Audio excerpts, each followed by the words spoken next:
तो हमारी इस नई डीप डाइव या इस गहन चर्चा में स्वागत है। आज हमारे पास जो स्रोत है ना, वो भारत के भूगोल के एक बहुत ही खास हिस्से पर बात करते हैं। मेरा मतलब है भारत का प्रायद्वीपीय पठार, जिसे हम पेनिनसुलर प्लेटू भी कहते हैं, वहाँ से पश्चिम की ओर बहने वाली प्रमुख नदियाँ। बिल्कुल। और देखिए, इस चर्चा का हमारा मुख्य उद्देश्य यही है कि इन नदियों के उद्गम, उनके रास्तों और उनकी अलग अलग भौगोलिक विशेषताओं को हम बिना समय बर्बाद किए सटीक तरीके से समझें। हाँ, और यकीन मानिए जो लोग हमें सुन रहे हैं, ये किसी स्कूल की किसी बोरिंग भूगोल किताब जैसा नहीं होने वाला है। ये भारत के नक्शे पर एक ऐसी यात्रा है जहाँ नदियाँ पहाड़ छेड़ती हैं, रेखाओं को 2 बार काटती हैं और कुछ तो बिल्कुल जादू की तरह गायब भी हो जाती हैं। ये जो पश्चिम की ओर बहने वाला कॉन्सेप्ट है ना, ये अपने आप में बहुत आकर्षक है, क्योंकि अगर हम पूरे लैंडस्केप को एक बड़े नजरिए से देखें तो नदियाँ सिर्फ पानी का बहाव नहीं होती, वो जमीन को, वहाँ के इकोसिस्टम को आकार देती हैं। सही कहा, लेकिन पश्चिम की ओर बहने में आखिर ऐसा क्या खास है? देखिए, भारत का जो पेनिनसुलर प्लेटो है, उसका नेचुरल ढलान या स्लोप पूर्व की ओर है। इसे एक ऐसी मेज की तरह समझिए जो एक तरफ से थोड़ी झुकी हुई है। अच्छा, तो इसी वजह से गोदावरी या कृष्णा जैसी बड़ी नदियाँ उस ढलान के साथ पूर्व में बहकर बंगाल की खाड़ी में गिरती हैं? हाँ, बिल्कुल वही नेचुरल नियम है। लेकिन आज हम जिन नदियों की बात कर रहे हैं, वो इस नियम को तोड़ती हैं। वो ढलान के विपरीत पश्चिम की ओर बहकर अरब सागर में मिलती हैं। यही तो इस विषय को इतना दिलचस्प बनाता है। तो चलिए इस रहस्य को सुलझाते हैं और शुरुआत उस नदी से करते हैं जिसे नोट्स में the giant of the west यानी पश्चिम का दैत्य कहा गया है, नर्मदा नदी। नर्मदा का आकार सच में हैरान करने वाला है ना? मैंने जब इन स्रोतों को पढ़ा तो मैं बस यही सोच रहा था कि अगर पूरा पठार पूर्व की ओर झुका है तो आखिर ये इतनी विशाल नदी पश्चिम की ओर कैसे बह पा रही है? ये एक बहुत ही शानदार सवाल है और इसका जवाब नर्मदा की भौगोलिक संरचना में छिपा है। देखिए, नर्मदा नदी आम जमीन पर नहीं बहती, बल्कि ये विंध्या और सतपुरा पर्वत श्रृंखलाओं के बीच एक भ्रंश घाटी, जिसे हम रिफ्ट वैली कहते हैं, वहाँ से होकर बहती है। भ्रंश घाटी मतलब ये जमीन के धंसने से बनी है? बिल्कुल। लाखों साल पहले जमीन धंसने की वजह से पृथ्वी की सतह पर एक बहुत गहरी और लंबी दरार बन गई थी। ये दरार एक विशाल नेचुरल नाली या किसी बड़ी स्लाइड की तरह काम करती है। ये उस नदी को इधर उधर या पूर्व की ओर जाने ही नहीं देती। उस दरार की वजह से वो सीधा पश्चिम की ओर धकेल दी जाती है। ओह, तो ये एक प्राकृतिक स्लाइड की तरह है। ये बहुत ही स्पष्ट तस्वीर बनाता है दिमाग में। और अगर इसके सफर की बात करें तो नोट्स बताते हैं कि ये मध्य प्रदेश, महाराष्ट्र और गुजरात से होकर गुजरती है। हाँ, और इसका उद्गम मध्य प्रदेश में मैकाल पर्वतमाला के अमरकंटक पठार से होता है। अगर हम इसके आकार को देखें तो इसकी कुल लंबाई 1312 यानी 1312 किलोमीटर है। 1312 किलोमीटर, बाप रे। हाँ, और इसका जलग्रहण क्षेत्र मतलब इसका पूरा कैचमेंट या बेसिन एरिया लगभग 36,795 वर्ग किलोमीटर का है। ये एक बहुत बड़ा इलाका है जहाँ से ये पानी इकट्ठा करती है। और अंत में ये भरूच के पास खंभात की खाड़ी में जाके अरब सागर में मिल जाती है। पर यहाँ एक बड़ा ही रोचक आंकड़ा मैंने पढ़ा। अपने इस 1312 किलोमीटर के सफर में ये महाराष्ट्र के नंदुरबार जिले में केवल 54 किलोमीटर ही बहती है। हाँ, सिर्फ 54 किलोमीटर महाराष्ट्र में। ये एक अजीब लेकिन बहुत ही दिलचस्प फैक्ट है। और इस बड़ी नदी के कई अलग अलग नाम भी स्रोतों में दिए गए हैं, जैसे रेवा, अमरजा, बंदरकुदी और हरणफल। एक नाम मैकल कन्या भी है, जिसका अर्थ शायद मैकल पर्वत की बेटी है ना? सही पकड़ा। ये नाम सिर्फ शब्द नहीं है, ये इस नदी के सांस्कृतिक और ऐतिहासिक महत्व को दिखाते हैं। और क्योंकि ये पहाड़ों के बीच एक गहरी दरार से बहती है, ये रास्ते में कई अद्भुत परिदृश्य या लैंडस्केप्स बनाती है। लैंडस्केप्स की बात चले और भेदाघाट का जिक्र न हो, ये तो हो नहीं सकता। हमारे नोट्स में भेदाघाट का विशेष रूप से उल्लेख है, जिसने मेरा ध्यान खींचा। वहाँ नर्मदा नदी 3 किलोमीटर लंबी एक ऐसी घाटी या गॉर्ज से गुजरती है जो पूरी तरह से संगमरमर यानी मार्बल की चट्टानों से बनी है। वो नजारा सच में जादू जैसा होता है। सफेद संगमरमर की विशाल चट्टानें और उनके बीच से तेजी से बहता हुआ नदी का गहरा नीला पानी। बिल्कुल वही। और जब ये नदी इन चट्टानी रास्तों से तेजी से नीचे गिरती है तो ये कई शानदार वाटरफॉल्स या झरने बनाती है। नोट्स में सहस्त्रधारा और कपिल धारा का जिक्र है, पर सबसे प्रसिद्ध है धुआंधार जलप्रपात। धुआंधार नाम ही अपने आप में पूरी कहानी बयान कर देता है। जब इतनी विशाल नदी का पानी ऊंचाई से गिरती है तो पानी की बूंदें धुंध या धुएं का एक ऐसा बादल बना देती हैं, जिसे देखकर लगता है जैसे सच में वहाँ धुआं उठ रहा हो। ये सच में बहुत रोमांचक है। पर देखिए, इतनी बड़ी नदी अकेले तो इतना लंबा सफर तय नहीं कर सकती ना। मैंने नोट्स में इसकी सहायक नदियों यानी ट्रिब्यूटरीज की एक बहुत लंबी लिस्ट देखी है। कुछ नाम तो बड़े अनोखे हैं, जैसे शेर और शक्कर, पर इतने सारे नाम याद रखना तो बहुत मुश्किल है। हमें इन सभी नामों को रटने की कोई जरूरत नहीं है, बस इस नेटवर्क को समझना जरूरी है। दाईं ओर से यानी विंध्या की तरफ से हिरन, बरना, कोलार, उरंग जैसी नदियां मिलती हैं, और बाईं ओर से यानी सतपुरा की तरफ से बुधनेर, बंजर, शेर, शकर, गंजल, तवा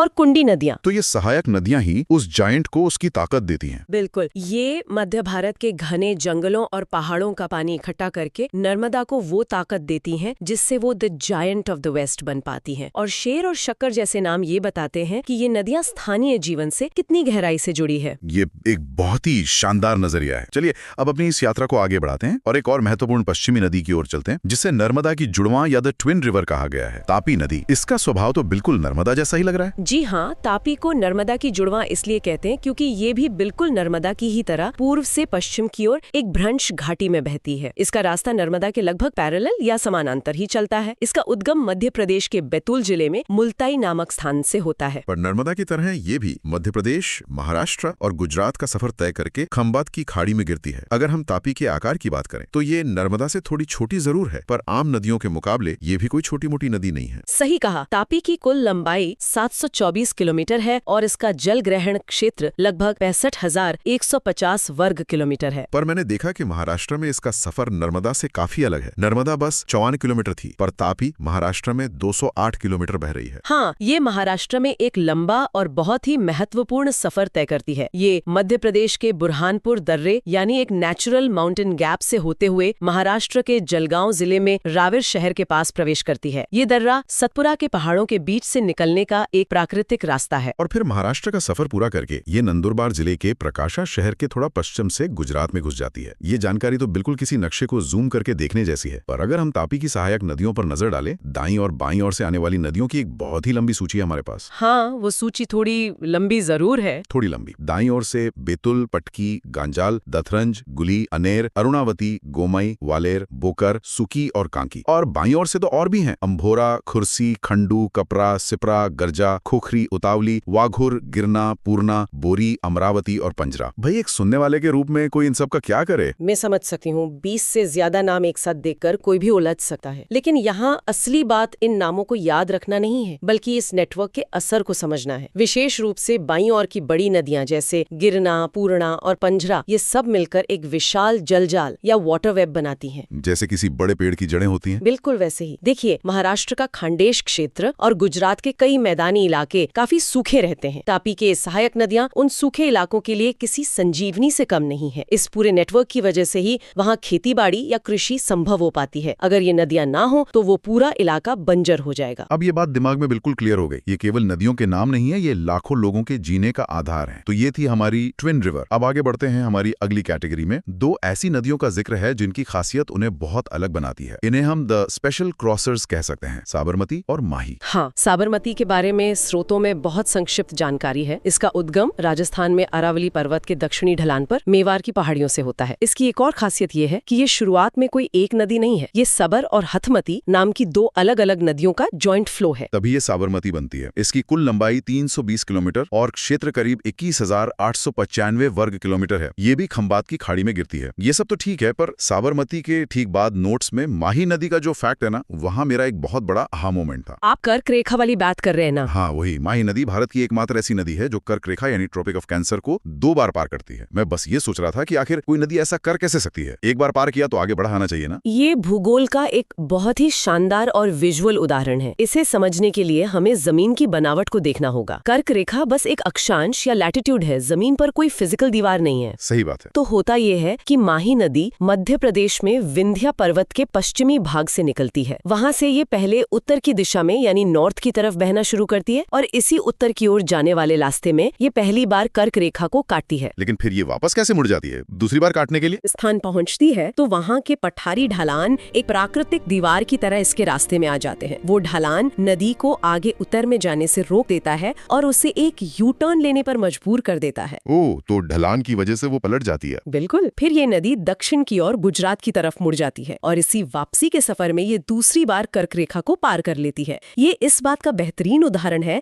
कि कैसे जमीन का ढलान नदी की दिशा और उसके रास्ते को पूरी तरह तय करता है। वाह, ये तो ऐसा है जैसे प्रकृति ने खुद उस नदी को वापस मोड़ दिया हो। ये प्रोसेस दिमाग में एक बहुत ही स्पष्ट तस्वीर बनाती है। और फिर ये राजस्थान और गुजरात से होते हुए वही खंबात की खाड़ी में जाकर मिल जाती है। सही कहा। माही नदी की कुल लंबाई 533 किलोमीटर है और इसका बेसिन एरिया 34,481 वर्ग किलोमीटर है। तो इस तरह हमने देखा कि नर्मदा, तापी, साबरमती और माही ये सभी अलग अलग रास्तों से आती हैं, पर अंत में अरब सागर में मिल ही जाती हैं। पर हमारी जो अगली और आखिरी नदी है वो इन सबसे बिल्कुल अलग है। उसे नोट्स में द डिसअपियरिंग रिवर यानी गायब होने वाली नदी कहा गया है और इसका नाम है लूनी। लूनी नदी सच में बाकी सभी नदियों से एक अलग ही कहानी बयान करती है। स्रोतों के अनुसार लूनी का उद्गम राजस्थान में अजमेर के उत्तर में अरावली पर्वत श्रृंखला की पुष्कर घाटी से होता है। और इसके जो बाकी नाम दिए गए हैं वो भी काफी दिलचस्प हैं। इसे लवणावती भी कहा जाता है, जिसका सीधा अर्थ है खारी नदी या सॉल्टी रिवर। और जहाँ से ये शुरू होती है यानी इसके ऊपरी प्रवाह को सागरमथी भी कहते हैं। हाँ, और इसकी एक सहायक नदी सरस्वती है, जो दरअसल सरस्वती का ही स्थानीय नाम है। इस पूरी नदी की लंबाई 482 किलोमीटर है। पर देखिए, मुझे जो सवाल सबसे ज्यादा परेशान कर रहा है वो ये कि ये गायब कैसे हो जाती है, क्योंकि स्रोत साफ बताते हैं कि ये किसी भी समुद्र तक तो पहुंचती नहीं है। यही तो लूनी नदी का सबसे बड़ा रहस्य है। अब तक हमने जितनी भी नदियों पर बात की वो आखिर में खाड़ी या समुद्र तक पहुंचकर अपना सफर खत्म करती हैं। लेकिन लूनी के साथ ऐसा नहीं होता। ये राजस्थान के सूखे और रेगिस्तानी इलाकों से बहते हुए गुजरात पहुंचती है और वहाँ कुछ के रण के विशाल दलदली प्रदेश में जाकर पूरी तरह से विलीन या गायब हो जाती है। रन ऑफ कच्छ के दलदल में? हाँ, इसे भूगोल की भाषा में इनलैंड ड्रेनेज या अंतर्देशीय जल निकासी कहा जाता है। अंतर्देशीय जल निकासी, इसे अगर थोड़ा आसान भाषा में समझना हो तो कैसे समझेंगे? इसे ऐसे समझिए जैसे आप एक बड़े स्पंज पर पानी डाल रहे हो। कच्छ का रण एक बहुत बड़ा दलदली और रेतीला इलाका है। लूनी नदी जब वहाँ प्रवेश करती है तो वहाँ की प्यासी जमीन इसका सारा पानी सोख लेती है। अच्छा। और दूसरी बात ये कि वो इलाका बहुत गर्म है, तो वहाँ वाष्पीकरण यानी इवेपोरेशन बहुत तेजी से होता है। इसलिए समुद्र तक पहुँचने से पहले ही आधी नदी भाप बन जाती है और आधी जमीन के अंदर समा जाती है। अब समझ में आया कि इसे खारी नदी क्यों कहते हैं, क्योंकि ये राजस्थान के रेगिस्तान की नमकीन जमीन से गुजरती है और वहाँ से ढेर सारा नमक अपने साथ घोल लेती है। बिल्कुल सही, वही नमक इसके पानी को खारा कर देता है, इसलिए इसका नाम लवणावती पड़ा। ये सभी जानकारियां भूगोल को सिर्फ रटने वाले आंकड़ों से ऊपर उठाकर एक बेहतरीन कहानी में बदल लेती हैं। तो चलिए, अगर हम आज की इस पूरी गहन चर्चा के मुख्य निष्कर्षों या टेकअवेज को समेटें, तो हमने आज प्रायद्वीपीय पठार की 5 प्रमुख पश्चिम की ओर बहने वाली नदियों पर चर्चा की: नर्मदा, तापी, साबरमती, माही और लूनी।